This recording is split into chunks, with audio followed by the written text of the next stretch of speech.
l'objectif du bilan économique, c'est de comprendre les emplois ou les besoins de l'entreprise pour mener à bien son activité et les modes de financement. Donc ce sont les capitaux investis ou les ressources utilisées.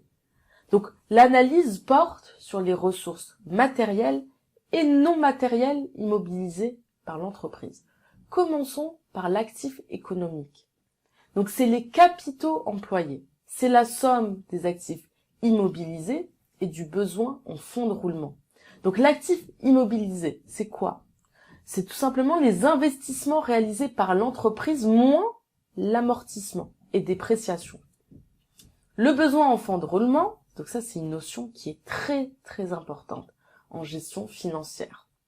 C'est les dépenses nécessaires à l'entreprise pour financer son cycle d'exploitation. Parce que l'entreprise doit financer ses coûts de fonctionnement, donc ses stocks, ses clients débiteurs, parce qu'il y a un décalage entre la vente d'un bien ou d'un service et le paiement par le client. Et elle doit aussi payer ses fournisseurs. Et parfois également, il y a un décalage quand elle paye ses fournisseurs.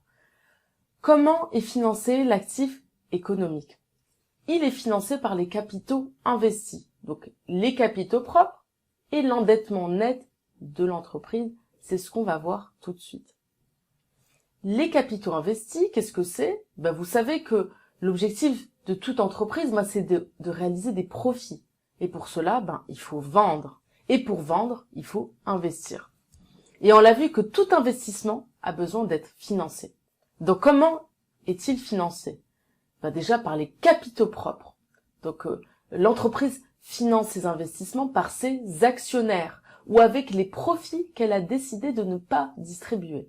Elle les finance aussi grâce aux dettes financières nettes. Donc l'entreprise s'endette auprès d'établissements financiers. Donc cela peut être des dettes bancaires et financières à court, moyen ou long terme en déduisant les disponibilités et les valeurs mobilières de placement.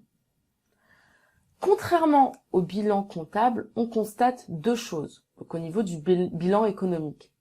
Donc déjà, la trésorerie va de l'actif au passif pour diminuer les dettes financières. C'est ce qui nous permet d'obtenir la dette financière nette, qui sont les dettes retranchées de la trésorerie.